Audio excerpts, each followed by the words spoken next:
6:30 بجے شروع ہو جائے گی اور 7 بجے مولانا اسماعیل بخاری صاحب رونق افروز ممبر ہو جائیں گے۔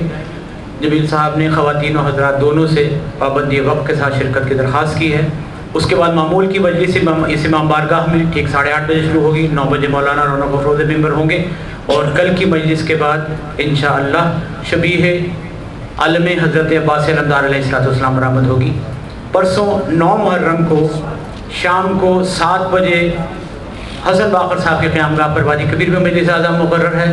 اس کے بعد معمول کی مجلس اس امام بارگاہ میں ٹھیک 8:30 بجے شروع ہو جائے گی، اور اس کے بعد اس مجلس کے اختتام کے بعد انشاءاللہ آپ حضرات تشریف لے جائیں گے جشن اور جلوس میں شرکت کے لیے، اور شب عاشور کی رات کو 12 بجے اس امام بارگاہ کے مؤسس ربانی فیاض محمد موسیٰ صاحب کے قیام گاہ پر مجلس اعظم مقرر ہے۔ اس مجلس میں آپ سے شرکت کی درخواست ہے۔ روز عاشور صبح عاشور اس امام بارگاہ میں انشاءاللہ مجلس مقرر ہوگی جو شہزادہ علی اکبر علیہ السلام کی اذان سے منسوب ہے۔ یہ مجلس نماز فجر کے فوراً بعد شروع ہو جائے گی۔ اس کے بعد تابوت شہزادہ علی اکبر علیہ السلام برآمد ہوگا۔ اس کے بعد دن کو 10 بجے سلیم بنات والا صاحب کے قیام گاہ پر جو مدینۃ الاعلام میں واقع ہے مجلس اعظم مقرر ہے۔ اس مجلس سے مولانا شباب الحسن صاحب خطاب فرما رہے ہیں۔ روز عاشور کی مجلس اس امام بارگاہ میں انشاءاللہ ٹھیک 1:30 بجے شروع ہو جائے گی، 2 بجے مولانا رونق افروز ممبر ہو جائیں گے۔ اس کے بعد فاقہ شکنی کا بھی بندوبست ہے، اور مجلس شام غریبہ اس امام بارگاہ میں ٹھیک 6:30 بجے شروع ہو جائے گی، اور 7 بجے مولانا رونق افروز ممبر ہو جائیں گے۔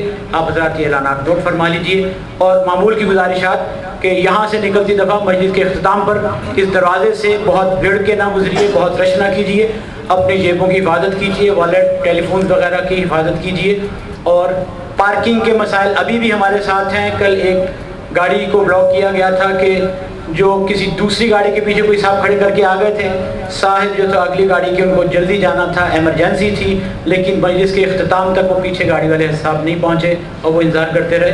براہ کرم اگر آپ مجبوراً کسی گاڑی کے پیچھے گاڑی کھڑی کر رہے ہیں تو تھوڑی سی تکلیف کیجیے، اپنا ٹیلی فون نمبر لکھ کے گاڑی کے اندر رکھ دیجیے تاکہ اگر ایمرجنسی ہو تو آپ کو بلا لیا جائے اور ان صاحب کی مشکل حل ہو جائے۔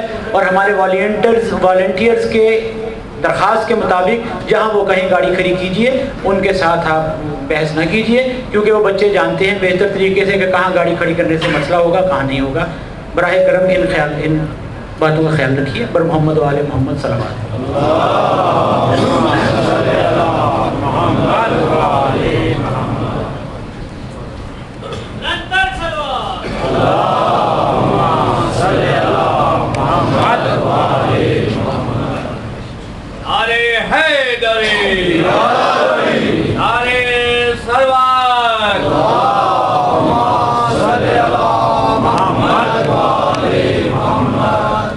فاتحہ۔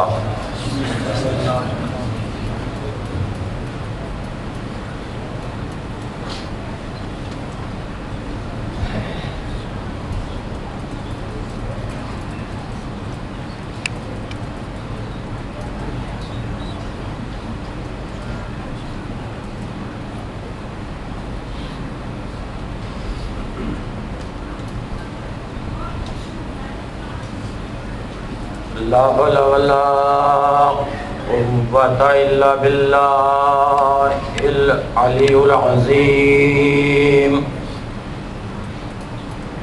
حسبنا الله نعم الوكيل نعم المولى ونعم النصير بسم الله الرحمن الرحيم الحمد لله الذي لا يبلغ مدحته القائلون ولا يحصي نعماءه العادون ولا يؤدي حقه المجتهدون الذي لا يدركه بعد الحمم ولا يناله غوث الفتن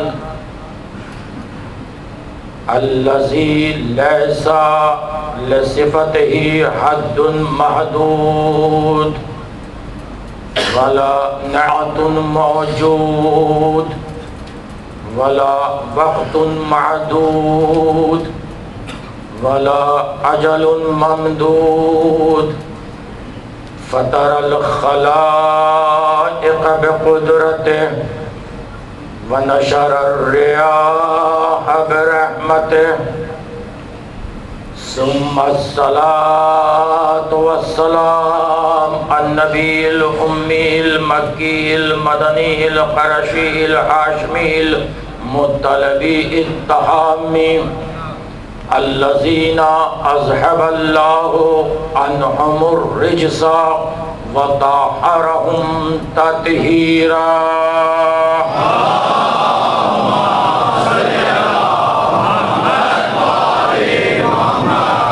وأهل بيته الطيبين الطاهرين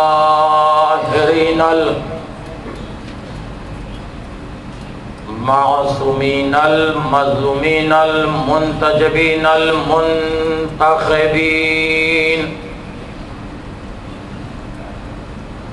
أما بعد فقد قال الله سبحانه تبارك وتعالى في قرآنه المجيد وفرقانه الحميد وقوله الحق بالحق. بسم الله الرحمن الرحيم وجعلناهم أئمة يهدون بأمرنا وأوحينا إليهم فعل الخيرات وإقام الصلاة وإيتاء الزكاة وكانوا لنا عابدين. صلوات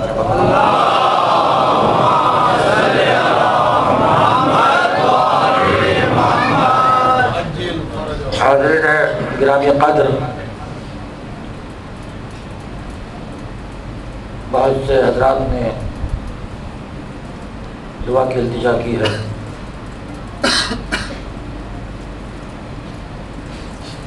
سب کو جمع کرتے ہوئے جہاں جہاں جو بیمار مریض ہے بتصدق اہل بیت اطہار اسے شفاء عاجلہ عطا فرمائے.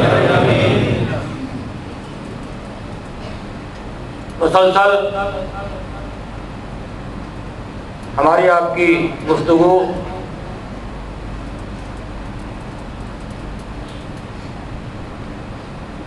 معرفت امام اور قرآن کے عنوان پر معروضانہ آپ کی خدمت میں ہدیہ سماعت ہو رہے ہیں. سارا مرحلہ، ساری کوشش کاوش اسلام کی، قرآن کی، ہادیان برحق کی، ائمہ کی یہ ہے کہ انسان اسلام کو صحیح طرح سے اختیار کرے.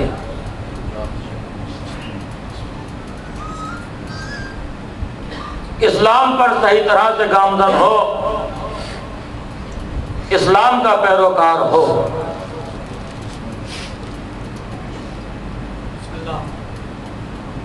اسلام کی تعریف اگر میں کروں تو ناقص ہے.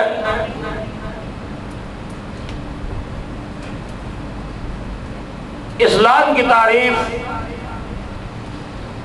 وہ امام کر رہا ہے نہج البلاغہ میں، اور اس چیلنج کے ساتھ کہ جس طرح سے اسلام کی تعریف میں نے کی ہے اس سے پہلے نہ کسی نے کی ہے نہ کوئی کر سکتا.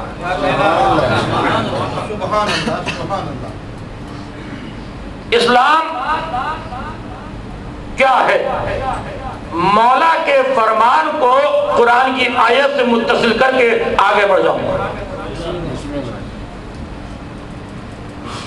امام نے فرمایا کہ اسلام کیا ہے، اسلام کسے کہتے ہیں؟ امام نے فرمایا اسلام الاسلام هو التسلیم والتسلیم هو الیقین والیقین هو التصدیق والتصدیق هو الاقرار والاقرار هو الادا والادا هو العمل. تو آپ تک بات نہیں پہنچی؟ کیا کہا مولانا؟ الاسلام هو التسلیم والتسلیم هو اليقین والیقین هو التصدیق والتصدیق هو الاقرار والاقرار هو الادا والادا هو العمل. اسلام تسلیم ہے، تسلیم یقین ہے، یقین تصدیق ہے، تصدیق اقرار ہے، اقرار ادا ہے، ادا عمل ہے. میں سب کچھ چھوڑتے ہوئے آخری جملہ لے رہا ہوں میرے مولا کا. امام نے فرمایا کہ اسلام کو دیکھنا ہے کہ اسلام کیا ہے. اسلام عمل کا نام ہے. عمل کے لیے قرآن نے کیا کہا؟ سورہ ملک کی ابتدائی آیت اٹھا کر دیکھیے گا. آواز دی الذی خلق الموت والحیات لیبلوکم ایکم احسن عملا. آواز قدرت یہ آ رہی ہے کہ ہم تم سے یہ نہیں دیکھنا چاہتے کہ تمہارے پاس کتنا عمل ہے. اکثر عمل نہیں کہا قرآن نے. قرآن نے کہا ہم یہ دیکھنا چاہتے ہیں کہ تمہارے پاس اچھا عمل کتنا ہے. قرآن کی ہلکی سی نزاکت کو دیکھیں اور یہیں سے تقریر کو دوسرے منزل پر لے کر آؤں گا. کیا کہا کہ قرآن نے یہ نہیں کہا کہ اکثر عمل، زیادہ عمل کس کے پاس ہے. قرآن یہ کہہ رہا ہے کہ ہم احسن عمل دیکھنا چاہتے ہیں، زیادہ عمل نہیں. شرط ہے احسن عمل کی. احسن کے ساتھ اکثر ہو تو نور نہ نور ہے، لیکن معیار اکثر نہیں کہا قرآن نے، معیار احسن کہا. چاہے کم ہو لیکن اچھا ہونا چاہیے. میں کیا کہہ رہا ہوں توجہ کیجیے گا. اکثر عمل نہیں، احسن عمل، اچھا عمل. میں پوچھنا چاہتا ہوں 70 زیادہ ہے یا 1 زیادہ ہے؟ اکثر عمل، احسن عمل میں 70 زیادہ ہے یا 1 زیادہ ہے؟ آپ کہیں گے 70 زیادہ ہے 1 کے مقابل پر، تو 70 انگوٹھیاں گئی، کوئی آیت نہیں آئی. 1 انگوٹھی گئی.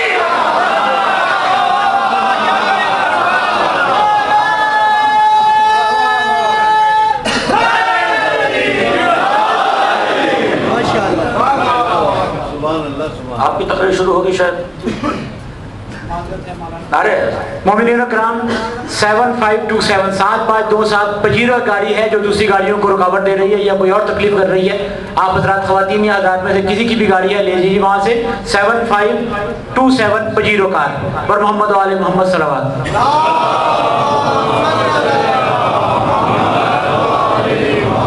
اب جملہ آ گیا تو حقیقت سماعت کرتا جاؤں. اکثر عمل نہیں، احسن عمل. ابتدا میں جملہ دے دوں آپ کی خدمت میں دلیل کے طور پر کہ اکثر عمل نہیں، احسن عمل.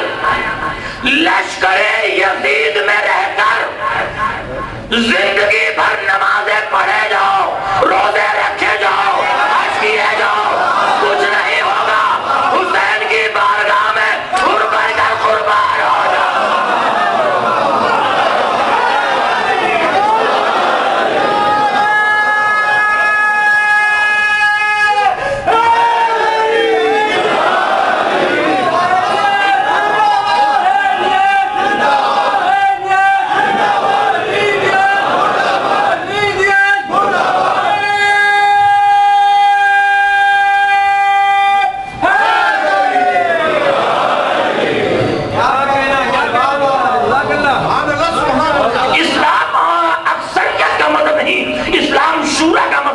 اسلام قیاس کا مطلب نہیں، اسلام وہم و گمان کا مطلب نہیں، اسلام ہیجان و ہذیان کا مطلب نہیں، اسلام تہذیب و تمدن کا معمار ہے. اسلام ہی وہ دین ہے جو علوم آل محمد کی روشنی میں مطالعہ کائنات کی دعوت دیتے ہیں. اسلام ہی وہ دین ہے کہ جس کے تعلیمات چشمائے ہدایات سے لبریز اور قصبے معاش کی وادی اس کے معاشی اصولوں سے لالہدار اور روحانیت کی دنیا اس سے آباد ہے. اسلام کبھی کسی دور میں تلوار کے زور پر نہیں پھیلا، اسلام ہمیشہ کردار کے زور پر پھیلا. رسول اسلام جو اسلام لے کر آئے تھے وہ صرف کافروں کو مسلمان بنانے نہیں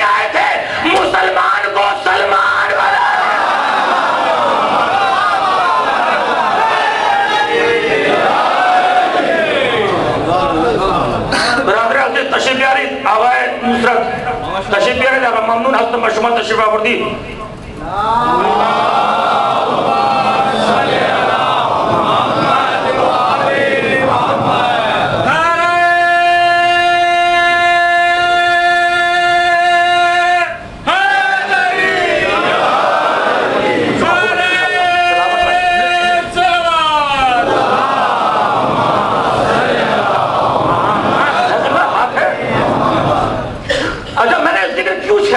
ابتدا ہی میں چاہتا ہوں کہ سرکار دو عالم کا تذکرہ ہو جائے آج کی تقریب.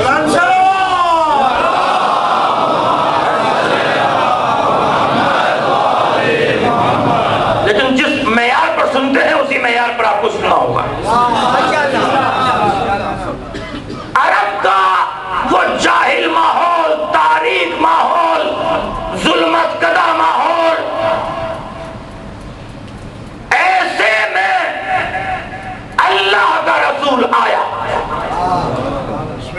جہاں لوگ بیٹیوں کو زندہ دفن کرتے تھے. ظلمت کا ماحول. رسول نے کہا کہ یہ خدا نہیں وہ خدا ہے. تبلیغ کرنا شروع. توجہ چاہتا ہوں ایک لفظ کے اوپر. وہ عرب کا ماحول. رسول نے کہا کہ دو چیزیں ہیں جن سے تم ہدایت حاصل کرو گے. عرب کے لوگ بت پرست، بڑے ہوشیار تھے یہ عرب کے لوگ. بت بناتے تھے. جو کچھ کہنا ہوتا تھا وہ اپنی زبان سے کہتے تھے، منسوب بت کی طرف کر دیا کرتے تھے کہ بت یہ کہہ رہا ہے، اور بت بیچارہ بت بنا بیٹھا رہتا تھا.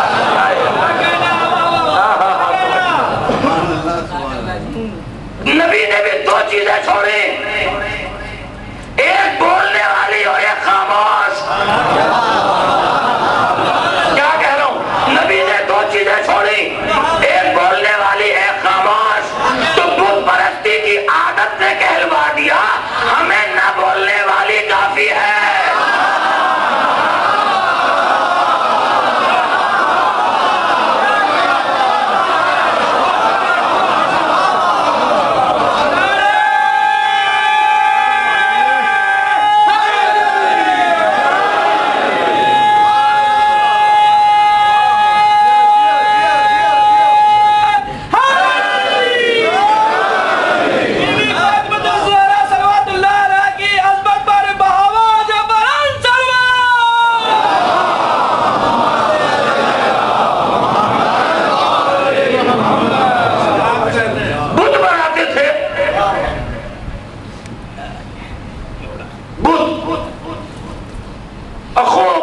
عبادت کرتے تھے ہاتھوں کو جوڑ کر.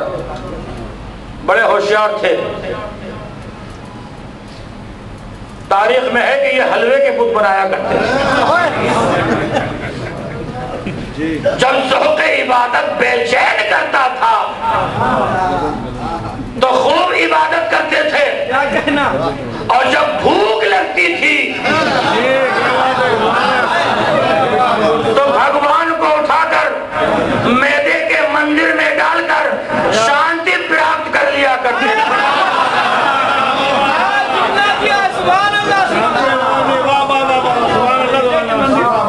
اب آپ اندازہ لگائیے، جو سماج خدا خور ہو،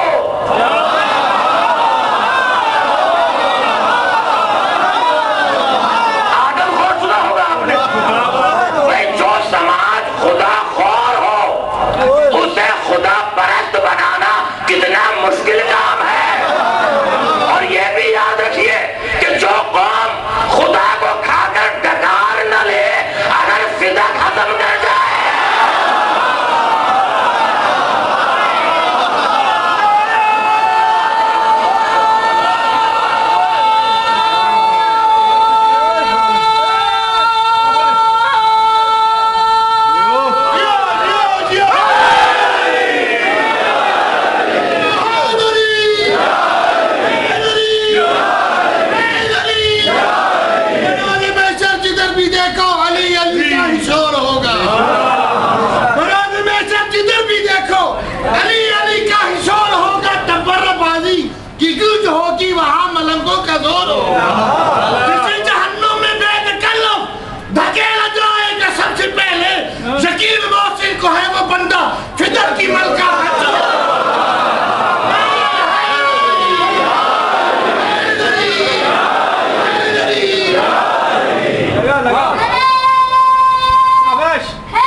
کہ اس سے رشتہ بنائیے جو حق پر ہے. چاہے قریبی رشتہ دار اگر ہے اور حق پر نہیں ہے تو اسے دور کر دیجئے, اور دور کا ہے وہ حق پر ہے تو قریب کر لیجئے. دونوں کی دلیلیں دے دوں. اگر قریب کا ہے اور حق پر نہیں ہے تو دور کر دیجئے, دور کا ہے لیکن حق پر ہے تو قریب کر لیجئے. دو لفظوں میں دلیل دے رہا ہوں. ابو لہب قریب کا ہے, حق پر نہیں ہے. کہا تبت یدا ابی لہب وتب. سلمان دور کا ہے مگر حق پر ہے. منا اہل البیت, میں نے کیوں کہا ہے جملہ, کسی وجہ سے کہا ہے. منا اہل البیت, بات یہ ہو گئی کہ اگر قریب کا ہے اور حق پر نہیں ہے تو تبت یدا ابی. کیا ترجمہ ہے؟ قبلہ تشریف فرما ہے. ابو لہب تیرے دونوں ہاتھ ٹوٹ جائیں. ابو لہب تیرے دونوں ہاتھ ٹوٹ جائیں. ان ہاتھوں نے کیا کیا ابو لہب کے؟ میں کہتا ہوں ابو لہب کی ٹانگیں کیوں نہ ٹوٹ جائیں, ابو لہب کی آنکھیں کیوں نہ پھوٹ جائیں. قدرت نے کیوں کہا کہ ابو لہب تیرے ہاتھ ٹوٹ جائے؟ تو آپ کا رسول جب مکے کی گلیوں میں تبلیغ کے لیے نکلتا تھا اور کہتا تھا کہو قولوا لا الہ الا اللہ, تو یہ نمبر اپنی جیبوں میں پتھر رکھتا تھا اور پیغمبر اسلام کے پیروں پر مارتا تھا. پیغمبر کے پیر زخمی ہو جاتے تھے. خدا نے کہا تبت یدا ابی لہب, ابو لہب تیرے ہاتھ ٹوٹ جائیں, تیرے ہاتھ ٹوٹ جائیں. تو جب جسم محمد کے دشمن کو خدا نے برداشت نہ کیا تو نفس محمد کے دشمن کو کیسے برداشت کر لے؟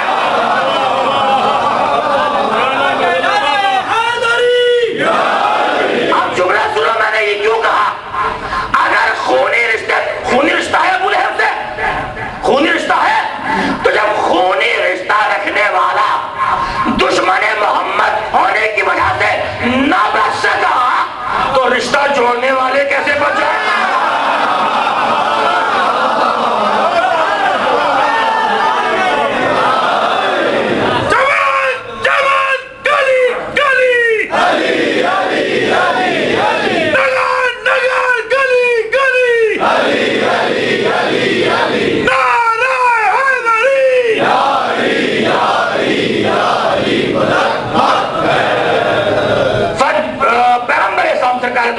آیت قرآن وما محمد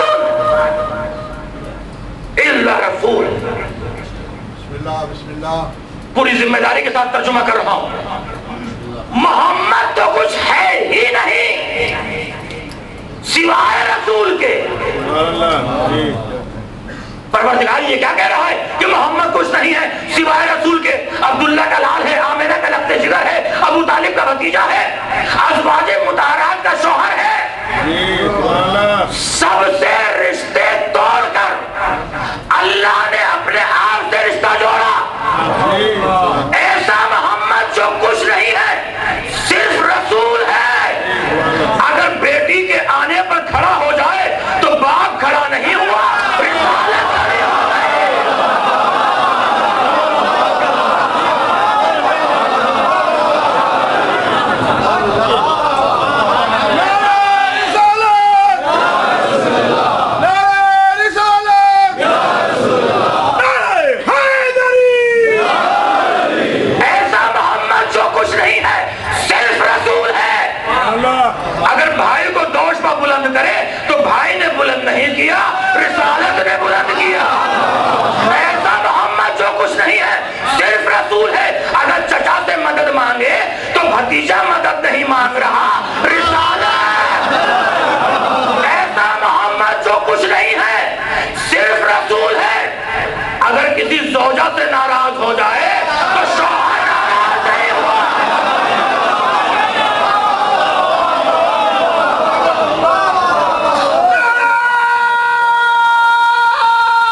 مذہب کے مبادیات ذات رسول.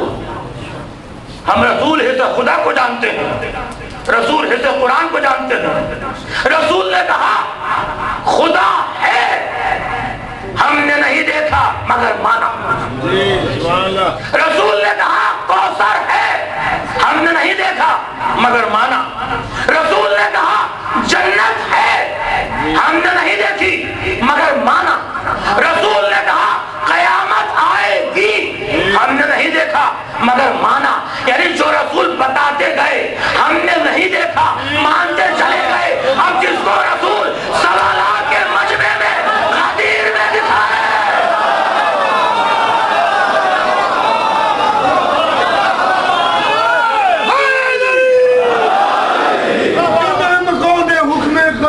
بھلا دیا, جن احمقوں نے حکم غدیری بھلا دیا اور جو پھر گئے نبی سے پیمان باندھ کر, اللہ کی زمین پہ انہیں ملتی نہیں بنا, اب شہر شہر پھرتے ہیں سامان.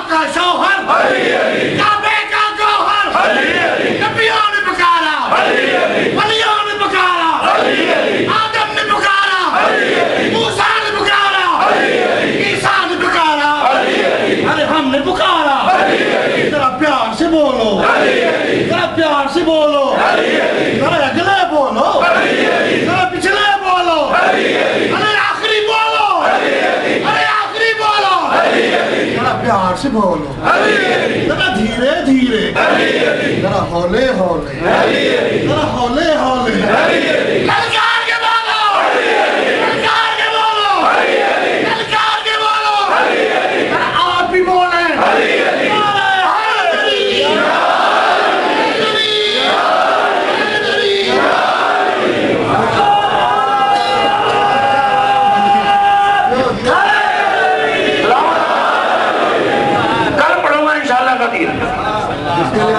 آج تو میں نے سرکار کی بات چھیڑ دی ہے اور من کن تو مولا کے نئے انداز سے معنی بیان کروں. تو سرکار تو عالم میرا رسول ہے, میرا رسول ہے. ہم کملی میں نہیں پھنستے, ہم خالی زلفیں نہیں دیکھتے, ہم سیرت بیان کرتے ہیں. کیا کہا؟ فجعل رأسه من البركة وعينه من الحياء وأذنه من الإبرة ووجهه من الرضا ولسانه من الذكر وكفه من السخاء وشفته من التسبيح وصدره من الإخلاص وقلبه من الرحمة وشعره من نبات الجنة وريقه من أصل الجنة فلما أكمله بهذه الصفات أرسله إلى هذه الأمة. ہم بیان کرتے ہیں فضیلت رسول, کہتے ہیں کہ فضیلت رسول بیان نہیں کرتے. فجعل رأسه من البرکت, اللہ نے جب برکت کو جمع کیا اور اسے بے کر عطا کیا تو رسول کا سر بنا. وعینہ من الحیا, اپنی حیا سے رسول کی آنکھیں بنائیں. عبرت کو مجسم کیا تو رسول کے کان بنے. وکفہ من السخا, حقیقت سخا کو مجسم کیا تو رسول کے ہاتھ بنے. وشفتہ من التسبیح, تسبیح کو بہ کر عطا کیا تو رسول کے ہونٹ بنے. ولسانہ من الذکر, اپنے ذکر کو مجسم کیا تو رسول کی زبان بنی. وصدرہ من الاخلاص,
حسن کا اخلاق لے لے، حسین کا صبر و استقامت لے لے، سجاد کی عبادت لے لے، باقر کا علم لے لے، صادق کی صداقت لے لے، رفاعت کی شان تسلیم لے لے، نبی کا تقوی لے لے، نبی کی پاکیزہ زندگی لے لے، عسکری کا جلال لے لے، مہدی کا انداز ہدایت.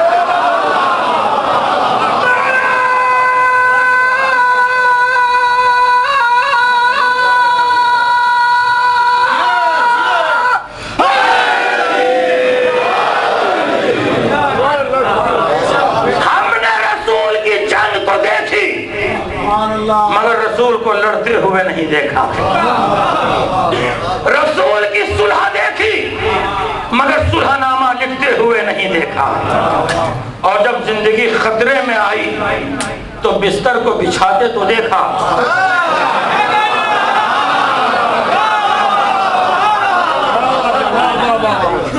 یہ ہے ہمارا رسول. سبحان اللہ. تقریر آج اب منزل کی طرف جا رہی ہے. شاہ عبدالحق محدث دہلوی اس نے کہا کہ اللہ کے رسول کے جسم کا سایہ نہیں تھا. کیا کہا؟ اللہ کے رسول کے جسم کا سایہ نہیں تھا. میں کہاں جا رہا ہوں؟ اب لکھتا ہے کہ کیوں سایہ نہیں تھا؟ اس لیے سایہ نہیں تھا کہ ممکن تھا کہ اگر رسول چلتے تو رسول کے سائے پر کسی کافر کا پیر پڑ جائے.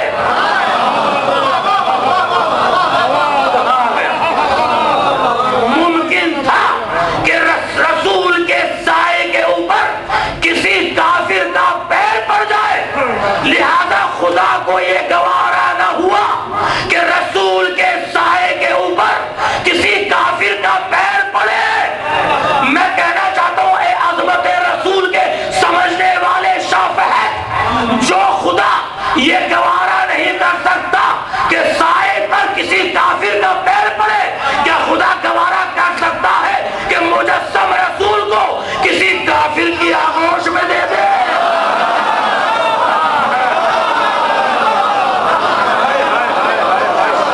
بڑی محنت سے لایا ہوں آپ کو یہاں پر.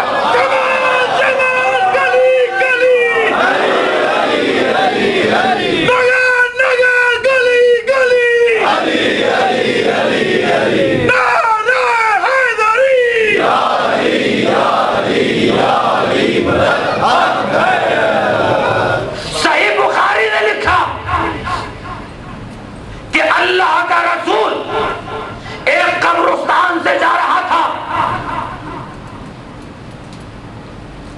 جب ایک قبر کے قریب گزرے، صحابہ کرام ساتھ ساتھ تھے، تو سرکار نے فرمایا جلدی یہاں سے گزر چلو، اس قبر کے پاس سے جلدی گزر جاؤ. لوگ گزر گئے. پھر کچھ ٹائم کے بعد جب واپس آئے تو اسی راستے سے وہی قبر. اب لوگوں نے کہا اے سرکار یہ وہی قبر ہے، جلدی یہاں سے گزریے. رسول نے فرمایا رک جاؤ، ٹھہر جاؤ. کہا سرکار کیوں؟ جب ہم گئے تھے تو آپ نے یہ کہا تھا جلدی یہاں سے گزر جاؤ. توجہ چاہتا ہوں. جب واپس آ رہے ہیں تو آپ ارشاد فرما رہے ہیں کہ رک جاؤ. وجہ کیا ہے؟ سبب کیا ہے؟ کا سبب سنو، توجہ. اور اسی جملے میں دلیل ہے، جب میں یہاں سے جا رہا تھا تو اس صاحب قبر پر عذاب نازل ہو رہا تھا. جب واپس آ رہا ہوں تو رحمت پروردگار نازل ہو رہی ہے. کہ سرکار اتنی جلدی وجہ کیا ہے؟ کہا اس نے دنیا میں اپنا ایک بیٹا چھوڑا تھا. جب وہ بچہ کسی استاد کے سامنے گیا اور اس نے کہا کہو بیٹا بسم اللہ الرحمن الرحیم، تو قدرت کو پیار آ گیا کہ اس کا بیٹا مجھے رحمان اور رحیم کہہ رہا ہے، اس کے باپ کو جنت دے دے.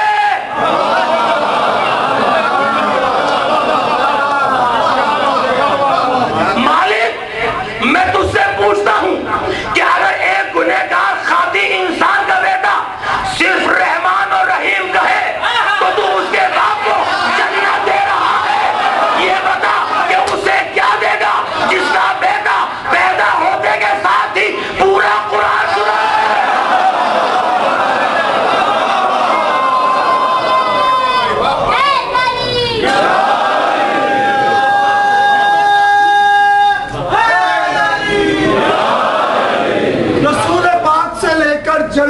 مہدی تک، رسول پاک سے لے کر جناب مہدی تک یہ وہ ہیں جن کا نبی احترام کرتے ہیں، اور بڑے زمانے میں بس ایک ہے ابو طالب جسے ادب سے یہ 14 سلام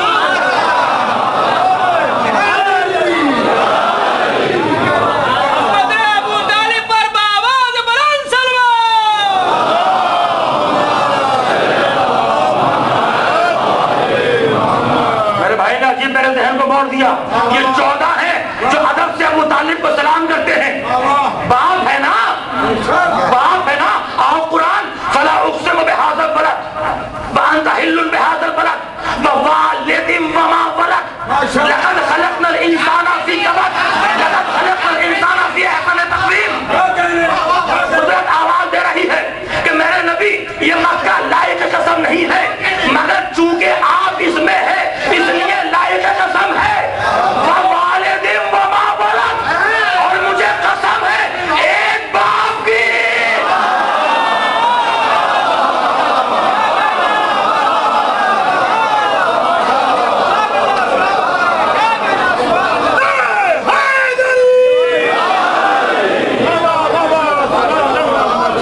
مجھے قسم ہے ایک باپ کی اور اس کے سارے بیٹوں کی.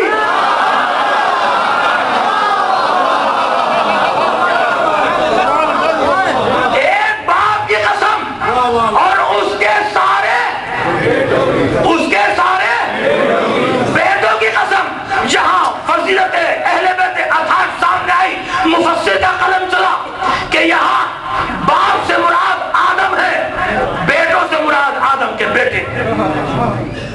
پہلی بات تو یہ ہے کہ آدم کے بیٹے تو اس سے مراد ہو ہی نہیں سکتے. خدا قسم کھا رہا ہے کہ مجھے قسم ہے سارے بیٹوں کی، اس لیے کہ آدم کے 2 بیٹے، ایک حابیل ایک قابیل، ایک ظالم دوسرا مظلوم، ایک رحمت اللہ دوسرا لعنت اللہ.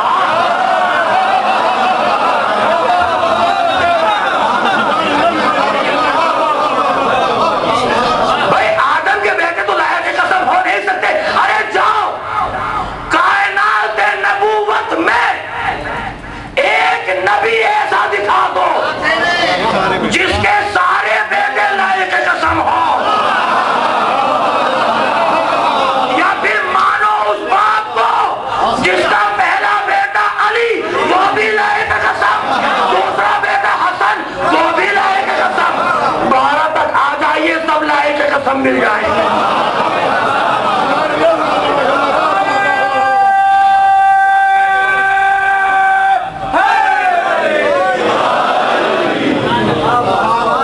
لقد خلقنا الانسان فی کبد. مجھے قسم ہے مخصوص انسان کی جو کبد میں پیدا ہوا. انسان نہیں، مخصوص انسان کی. لقد خلقنا الانسان، الف لام ہے 73 معنی کے لیے آتا ہے، پھر انشاءاللہ کسی دن عرض کروں گا. مجھے قسم ہے مخصوص انسان کی جو کبد میں پیدا ہوا، جو کبد میں آیا. کبد کسے کہتے ہیں؟ جاؤ لوگ اٹھا کر دیکھنا. کبد کے معنی کیا ہے؟ کبد کے معنی ہے سینٹر، کبد کے معنی ہے درمیان، کبد کے معنی ہے مرکز.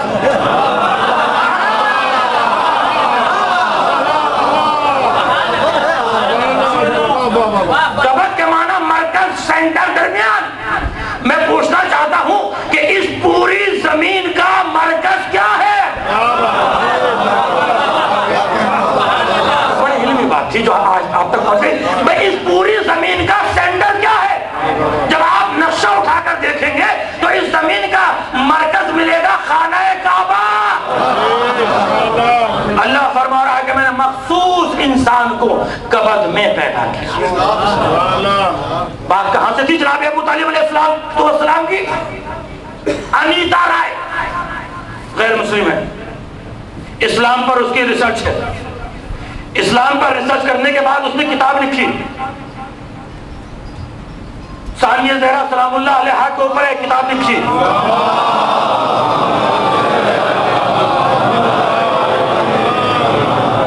اور کی کتاب اس کی موجود ہے، اس میں اس نے لکھا، توجہ چاہتا ہوں بھائی، پوری مجلس کا جانتے رہو، اس میں لکھا کہ مجھے مسلمانوں کے میڈیا پر بڑا تعجب ہے.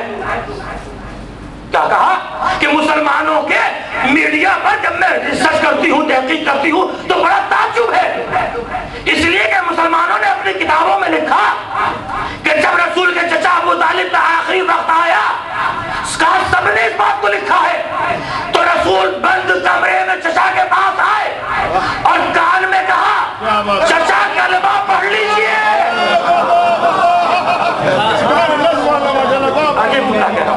چچا کلمہ پڑھ لیجئے، کان میں کہا بند کمرے میں چچا کلمہ پڑھ لیجئے.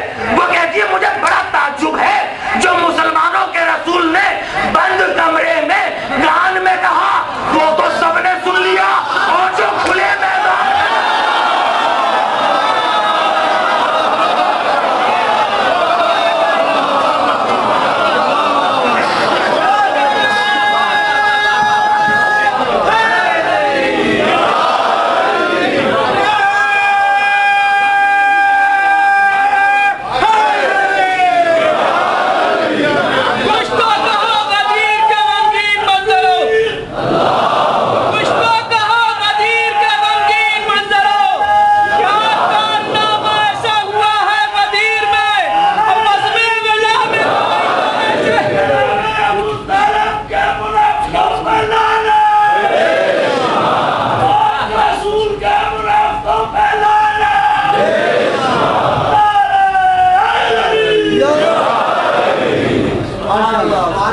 عجیب جملہ ہے، عجیب بات ہے. میں نے اس دن تقریر کو چھوڑ دیا تھا اور اب بھی چھوڑ رہا ہوں، صرف ایک پوائنٹ آپ کو پیش کر رہا ہوں. پیغمبر اسلام کا عقد 25 برس میں ہوا، جناب ابو طالب نے خطبہ نکاح پڑھا. بسم اللہ بسم اللہ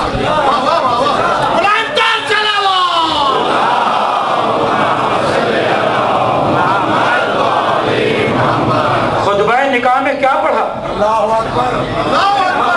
بھائی کیا پڑھا؟ 25 برس کا سن ہے. ابھی قرآن تو نازل نہیں ہوا، قبلہ قرآن کا نزول تو نہیں ہو رہا نا. کتنا ٹائم باقی ہے قرآن کے نزول میں؟ 15 برس باقی ہے قرآن کے نازل ہونے میں. ابھی قرآن نازل نہیں ہوا، 25 برس کا سن ہے سرکار دو عالم کا. جناب ابو طالب نے عقد پڑھا. کیا پڑھا؟ ابتدائی کلمات حجہ سماعت کروں. بسم اللہ، بسم اللہ اللہم الحمد للہ الذی جعلنا من سنت ابراہیم. کیا کہا؟ الحمدللہ. ابھی تو قرآن نازل نہیں ہوا، دہنے ابو طالب سے نکلے ہوئے جملے خدا کو اتنے پسند آئے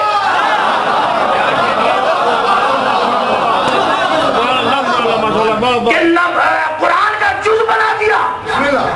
اور جب صاحب قرآن نے اس قرآن کی اتنی اہمیت کو سمجھا تو نماز کی ابتدائی 2 رکعتوں میں اس سورے کا پڑھنا واجب قرار دے دیا.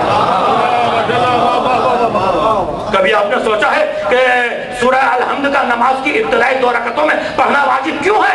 اس لیے کہ جب ایک مسلمان نمازی نماز کے لیے کھڑا ہوگا تو ابو طالب کی روح سامنے آ جائے گی. بتاؤ کیا پڑھو گے؟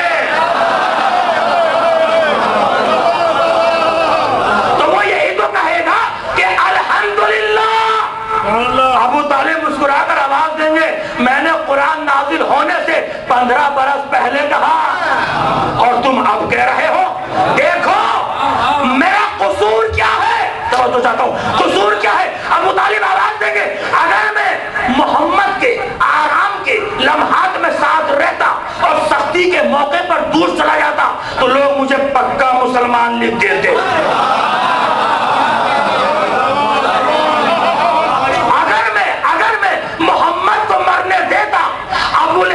جینے دیتا تو لوگ مجھے صاحب ایمان لکھ دیتے.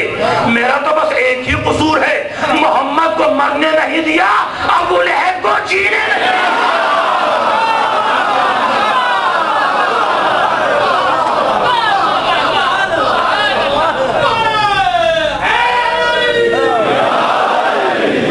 کچھ تو کہا غدیر کے غمگین منظروں، کچھ تو کہا غدیر کے غمگین منظروں، کیا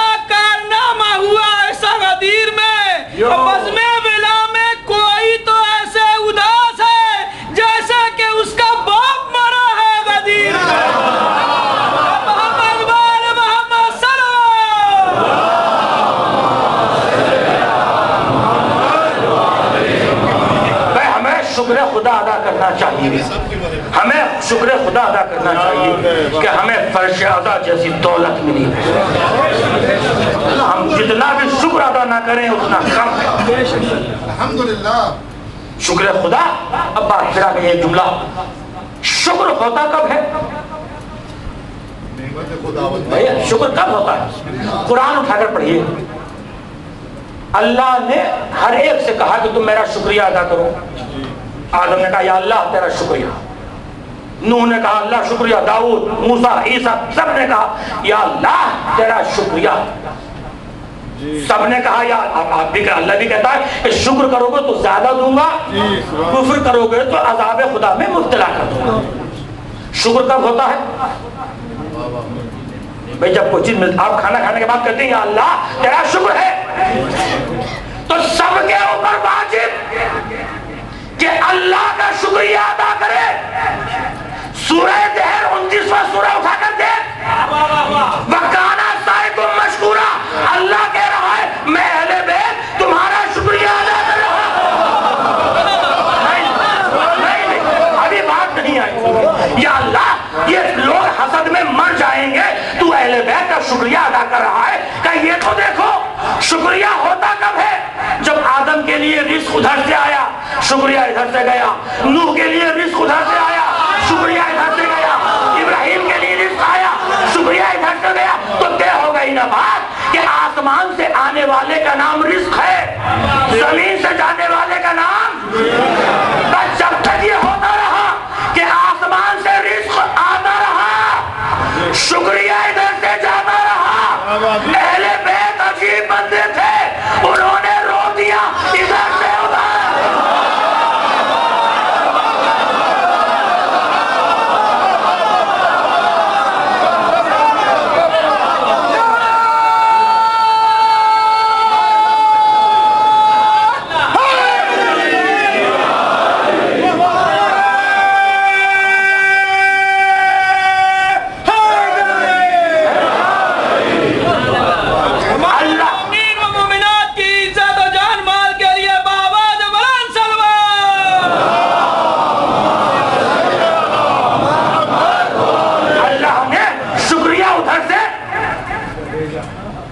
وَكَانَ سَعْيُكُمْ مَشْكُورًا سے پہلے کی آیت دیکھیے، وَجَزَاؤُهُمْ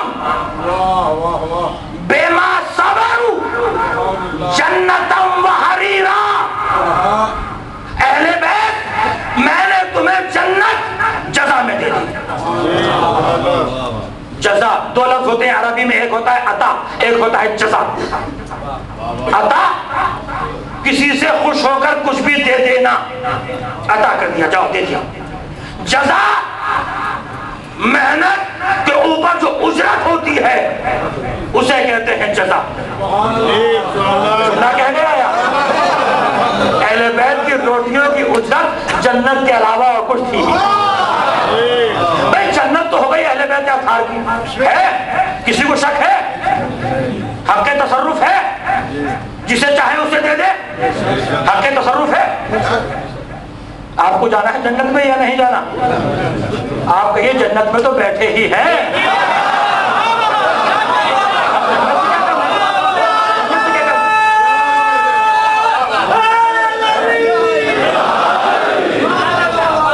اب جنت میں پہنچاؤں گا میں آپ کو۔ جنت اہل بیت اطہار کی حق کے تصرف، جسے چاہے اسے دے دے، ہے یا نہیں ہے؟ حق کے تصرف ہے۔ اچھا آپ مجلس میں تشریف لاتے ہیں، جاتے ہیں، جو مالک تبرک ہوتا ہے، جس کے نیاز ہوتی ہے، وہ آپ کو نظر دیتا ہے، ایک دو ایک ایک کر کے سب کو دیتا ہے۔ اس نے دیکھا ایک بچہ کھڑا ہوا ہے، اسے بلایا بیٹا ادھر آؤ، اپنا دامن پھیلاؤ۔ اس نے دامن پھیلایا، انہوں نے حصہ ڈالنا شروع کیا، 1 2 3 4 5۔ ایک صاحب نے کہا بھائی آپ نے ہماری انسلٹ کر دی، ہماری بے عزتی کر دی، ہمیں 1 دیا، اسے 5 دیے، اسے 1 دیا، ہمیں اسے 5 دیے، مجھے 1 دیا، ہماری بے عزتی کر دی۔ اس نے کہا سیدھے گھر جائیے، گھر جائیے، حصہ میرا ہے، مالک میں ہوں، جسے چاہوں 1 دو، جسے چاہوں 5 دو۔ آپ کون ہیں ٹوکنے والے؟ تو جنت ہے اہل بیت اطہار کی، جسے چاہے آنسو کے قطرے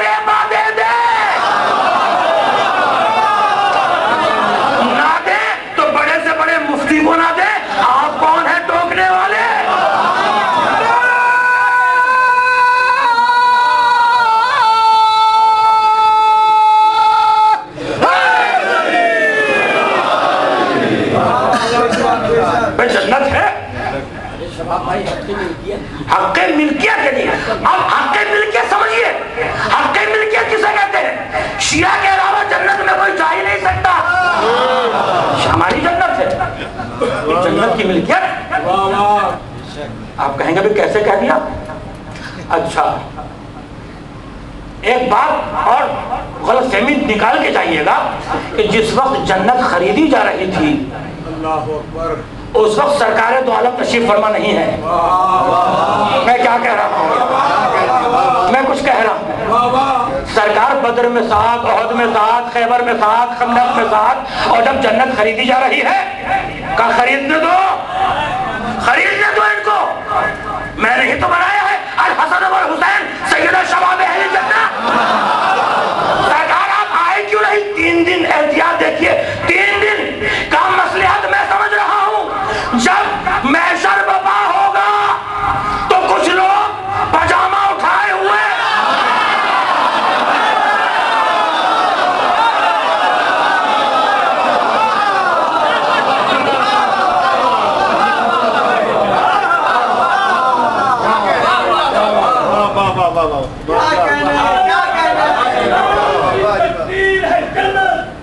اور حسنین شریفین کی جاگیر ہے. جنت کی ضرورت ہو کسے، اور یہ دعا ہو میرے لیے تو ہر مجلس شبری ہے.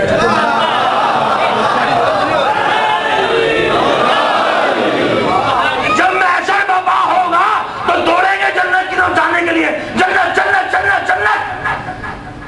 اور بڑے غرے میں کہتے، بڑے گھمنڈ سے کہتے آپ جائیے اہل بیت والی جنت میں، ہم تو رسول اللہ والی میں جائیں گے. رسول نے کہا میں ہوں ہی نہیں تو جاؤ گے کہاں سے؟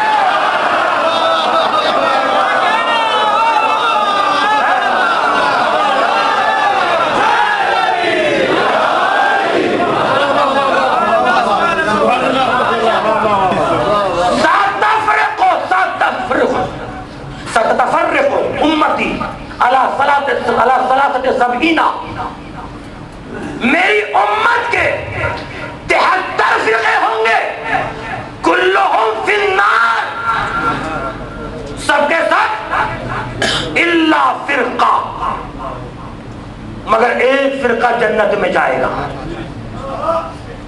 سب جہنم میں، کلہم فی النار، سب کے سب جہنم میں، صرف الا فرقہ، سوائے ایک فرقے کے. یہ کون سا فرقہ ہے جو جنت میں جائے گا؟ فرقہ یہ کوڈ ورڈ ہے، نبی نہیں، یہ چابی ہے جنت کی. فرقہ جو ہے اسے کھولنا ہے. یہ کیا ہے؟ فرقہ. فرقہ جنت میں جائے گا. جو فرقہ ہوگا وہ جب، کون سا فرقہ ہے جنت میں؟ سرکار کیا ڈھونڈو تلاش کرو، اسی فرقے میں ملے گا. جو ناجی ہوگا، جنتی ہوگا، وہ فرقہ ہے. علم العادات کے جاننے والے کوئی اگر بیٹھے ہوئے ہیں تو انہیں متوجہ کر رہا ہوں. الحمدللہ. علم العادات کے جاننے والے، فرقہ ذہنوں میں لکھیے، فرقہ ہے. کیا ہوا؟ فرقہ. فے کے کتنے عدد ہیں؟ 80. رے کے 200. کتنے ہوئے؟ 280. قاف کے 100. کتنے ہوئے؟ ہے کے 5. کتنے ہوئے؟ 385. تو بھائیا فرقہ نمبر 385 جنت میں جائے گا. کیا بات ہے، یہ کوڈ پڑھتے. فرقہ نمبر 385 جنت میں جائے گا. فرقہ نمبر 385 جنت میں جائے گا. مجھے کسی فرقے کے عدد نہیں معلوم، مجھے شیعہ کے عدد معلوم ہے.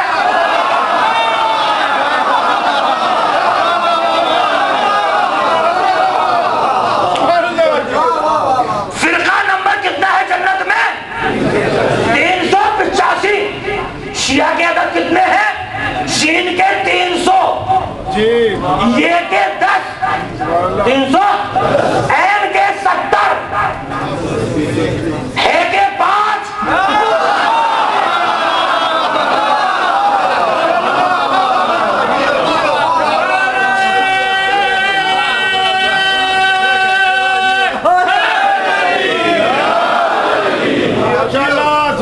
یہ ہے میرے بھائیوں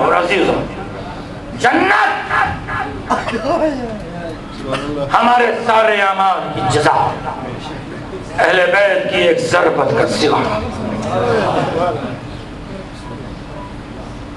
کیا کہنا ان کا کہ جو ان کے در پر آ گیا. انہوں نے اتنی بخشش کی کہ اپنے سے پہلے اسے جنت میں بھیج دیا. اللہ اکبر. کیا یہ کہہ دینا آج کافی نہیں ہے کہ 7 محرم گزر گئی؟ اتنا کہنا کافی نہیں؟ کیا یاد دلاؤں کہ 7 محرم کو کیا ہوا؟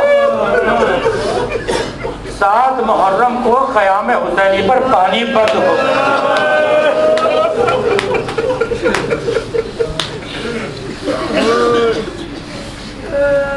اجرکم اللہ.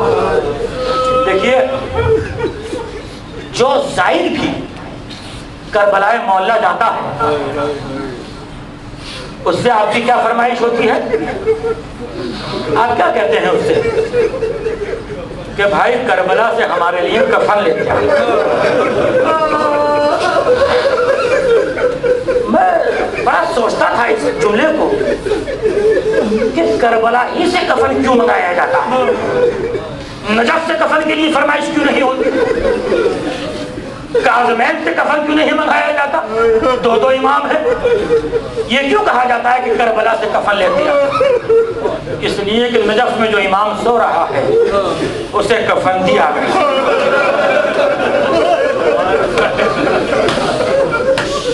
کاظمین میں جو امام ہے انہیں کفن میسر ہو گیا، لیکن ہائے آپ کا مظلوم امام. عرض کروں کہ کربلا میں پیاس کا عالم کیا تھا؟ کربلا میں پیاس کا عالم یہ تھا کہ جب رات ہوتی تھی تو فوج یزید کے سپاہی نہر فرات سے مشکیزیں بھر کر لاتے تھے اور اپنے جانوروں کے سموں میں ڈالتے تھے تاکہ جانور گرمی سے مر نہ جائیں. اور وہاں سے جو غبار اٹھتی تھی جناب سکینہ فرماتی تھی بابا جانوروں کی پیاس کا اتنا خیال. زبان پہ ایک جملہ آ گیا شہزادی زینب سلام اللہ علیہ کا، میں چاہتا ہوں ایک جملہ پیش کر دوں بس اور پھر میں تاریخ کی مناسبت سے آ جاؤں گا. علامہ مازندرانی لکھتے ہیں کہ جب یہ قافلہ دربار شام میں پہنچا ہے تو تخت یزید بلندی پر تھا. میں کھل کر بیان نہیں کر سکتا، میرے پاس وہ طاقت نہیں ہے، صرف اشارہ سمجھیے گا. اور یہ لٹا ہوا قافلہ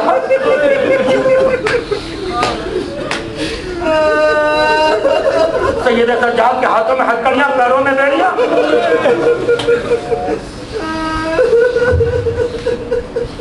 مخدرات عصمت و طہارت. اس نے دیکھا کہ ان بیویوں میں ایک بچی ہے جو کبھی ایک بیوی کے دامن میں چھپتی ہے، کبھی دوسری بیوی کے دامن میں چھپتی ہے. یزید نے کہا کہ میں اس بچی سے بات کرنا چاہتا ہوں. بتا بچی تیرا نام کیا ہے؟ سکینہ خاموش ہے. پھر اس ظالم نے پوچھا کہ اس بچی کا نام کیا ہے؟ بچی بتانے کی نہیں، لیکن بچی پھر خاموش ہے. جب 3-4 دفعہ ہو گیا تو ملعون نے بیمار امام سے کہا سید سجاد یہ بچی بولتی کیوں نہیں؟ بیمار امام نے کہا ظالم اس کے گلے سے پہلے تفسیر کو کھول دے.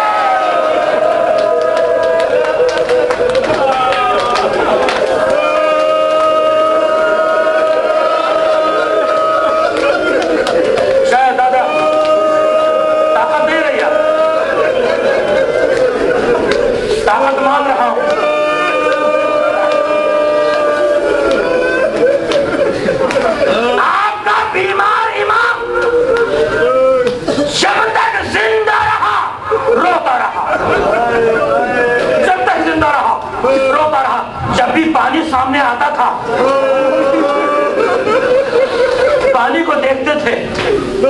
کربلا کا رخ کرتے تھے. ہائے میرا بابا, اسی پانی کے لیے میرا علی اکبر شہید ہوا, اسی پانی کے لیے سکینہ کے تماچے لگے. ایک دن منہال نے کہا, مولا ارے کب تک روئیے گا, کب تک روئیے گا, شہادت تو آپ کے گھر کی میراث ہے. تڑپ گئے میرا مولا, بے چین ہو گئے. آواز دی, منہال تو نے انصاف نہیں کیا, تو نے انصاف نہیں کیا. ارے شہادت ہمارے گھر کی میراث ہے, کیا یہ بھی ہمارے گھر کی میراث ہے کہ ماں بھوبی ننگے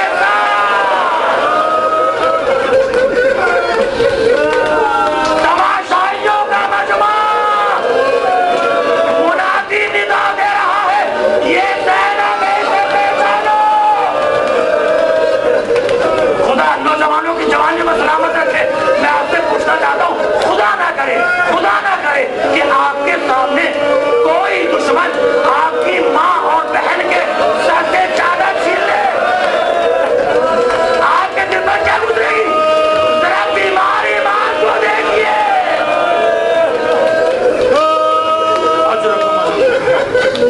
بس آپ متوجہ ہو گئے, مجھے یہیں لے کر آنا تھا آپ کو. شب عاشور آ رہی ہے. شب عاشور میں امام علی مقام نے محضر نامہ پڑھنا شروع کیا.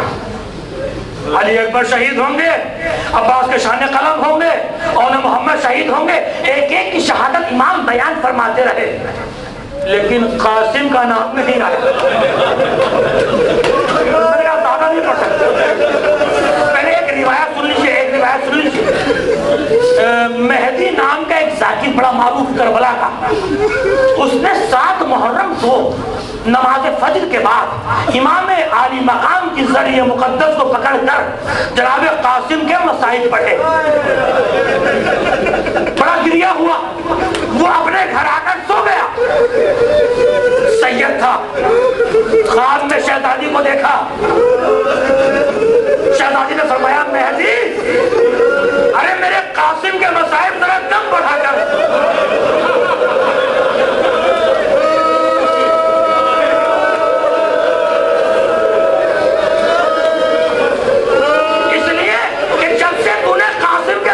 پڑھے ہیں اسی وقت سے میرا لال حسین عشق عالم ہے.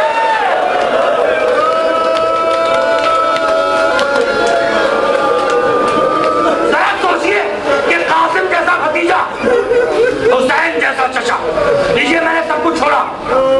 اللہ اکبر. ام فروا کو بڑی ٹھارس تھی, مہدی کے جلوس کی آپ زیارت کریں گے. سب کا نام قاسم نے پوچھا, چچا سے کچھ نہ کہا, ماں سے آگے کہا اماں. چچا نے سب کا نام بیان کیا ہے, لیکن میرا نام محضر میں نہیں ہے. امام نے فرمایا, ایک مرتبہ ام فروا نے بازو تھاما, امام کے پاس لے کر آئی. آواز کہا, ایک بیوہ کی قربانی قبول فرما لی. امام نے کہا, قاسم تم شہید ہو گے, اور تم کیا علی اصغر کا نام بھی ہے.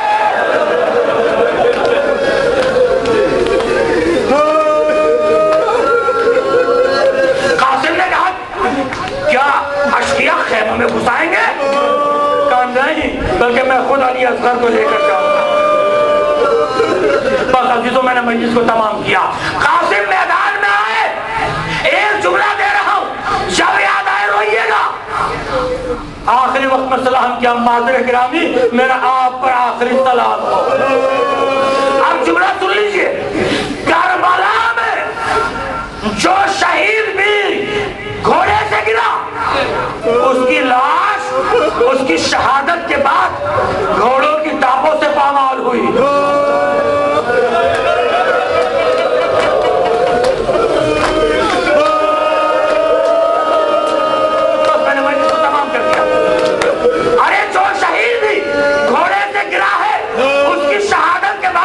اس کی